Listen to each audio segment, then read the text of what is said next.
जय हिंद दोस्तों। हम लोग आज क्लास 10 का जो हिंदी वर्णिका है और उसमें 5 चैप्टर है। तो आज पहला चैप्टर हम लोग पढ़ेंगे दही वाली मंगवा। दही वाली मंगवा में हम लोग 20 अति महत्वपूर्ण प्रश्नों को देखेंगे। तो आइए शुरू करते हैं, जिसमें पहला प्रश्न है, मंगमा की बहू का क्या नाम था। तो मंगमा की बहू का नाम क्या था। तो ऑप्शन ए नजमा, बी रंगजमा, सी गंगमा और सी संगमा। तो इन मंगमा की बहू का नाम था नंजमा। दूसरा नंबर प्रश्न है कि मंगमा के परिवार में कुल कितने सदस्य थे। तो मंगमा के परिवार में कुल 4 सदस्य थे।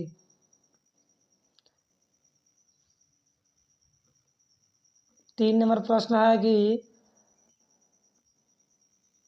दही वाली मंगमा कहानी किसे दही वाली मंगमा कहानी किसे संदेश देती है। तो ये बहुओं को संदेश देती है। अगला प्रश्न 4 नंबर,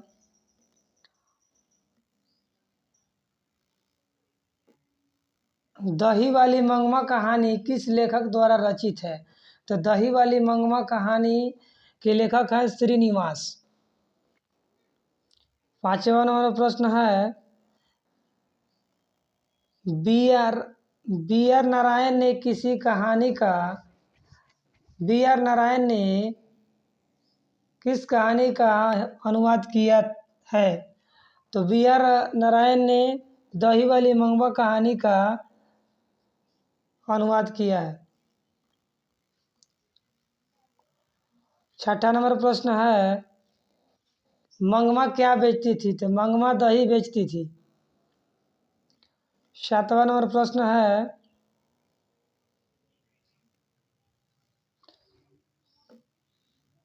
दही वाली मंगमा किस शहर में दही बेचा करती थी। दही वाली मंगमा किस शहर में दही बेचा करती थी। तो यह बेंगलुरु में दही बेचा करती थी। अगला प्रश्न, दही वाली मंगमा कहानी का प्रमुख पात्र कौन है। दही वाली मंगमा कहानी का प्रमुख पात्र कौन है। ए लक्ष्मी, बी मंगमा, सी पामपति, डी सीता। दही वाली मंगमा कहानी का प्रमुख पात्र मंगमा है। ऑप्शन नंबर बी सही है। और अगला प्रश्न, कथावाचक को मंगमा क्या कहती थी। कथावाचक को मंगमा क्या कहती थी। ऑप्शन ए बहन जी, बी मौसी जी, सी माँ जी, डी काकी जी। तो कथावाचक को मंगमा क्या कहती थी। तो यह माँ जी कहकर बुलाती थी। अगला प्रश्न, श्रीनिवास का पूरा नाम है श्यामरदैया, सुजाता, मास्ती वेंकटेश अयंगार, सातकोड़ी होता। तो ये ऑप्शन सी नंबर होगा। और अगला प्रश्न है, घर में मंगवा की किससे नहीं बनती थी। घर में मंगवा की किससे नहीं बनती थी। बेटी से, बहू से, पति से, सास से। तो ये बहू से नहीं बनती थी। ऑप्शन नंबर बी सही है। अगला प्रश्न है,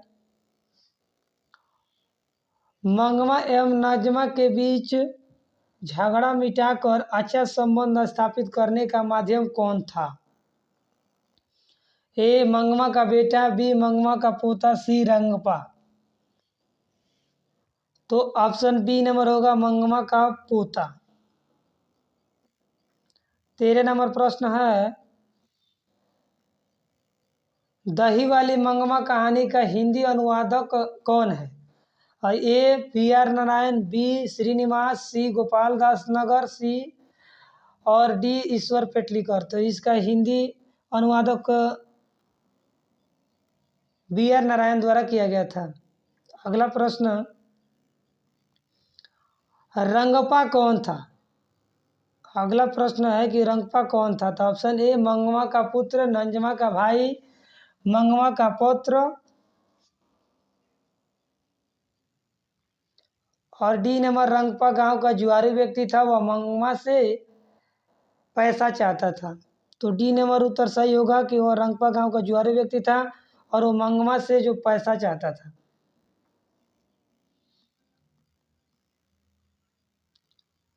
15 नंबर प्रश्न है, अधिक बुद्धिमान कौन थी?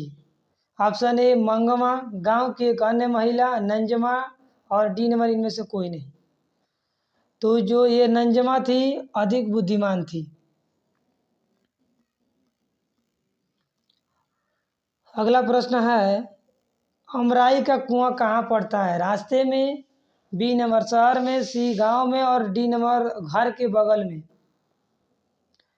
तो अमराई का कुआं यह ऑप्शन नंबर ए रास्ते में पड़ता था।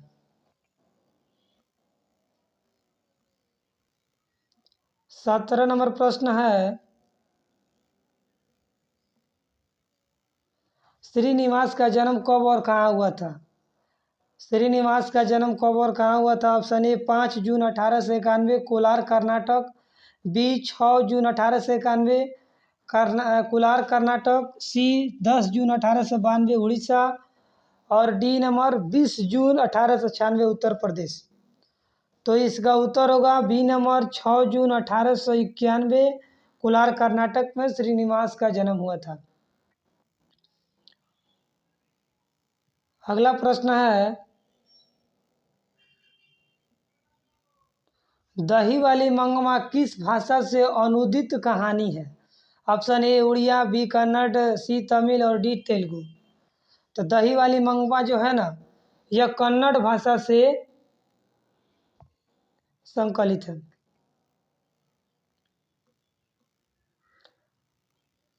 और अगला प्रश्न है, शहरों में रोज आकर दही देना और महीनों बाद पैसा ले जाना क्या कहलाता है? ऑप्शन ए वेतन, बी मजदूरी, सी भाता और डी बारी। तो इसका उत्तर होगा बारी। शहरों में रोज आकर दही देना और महीनों बाद पैसा ले जाना कहलाता था बारी। और इस पाठ का अंतिम प्रश्न है, 20 नंबर की, मंगमा को अपनी बहू को लेकर किस बात से विवाद था? ऑप्शन ए पति, बी बेटा, सी लड़की और डी पोता। तो मंगमा को अपने बहू को लेकर किस बात से विवाद था? तो अपने पोते को लेकर विवाद था। ऑप्शन नंबर डी सही है। अगर अभी तक मेरे इस यूट्यूब चैनल को सब्सक्राइब नहीं किया तो सब्सक्राइब कर बेल आइकन प्रेस कर लेंगे ताकि वीडियो का नोटिफिकेशन आप लोगों को पल पल मिलते रहे। मिलते हैं अगले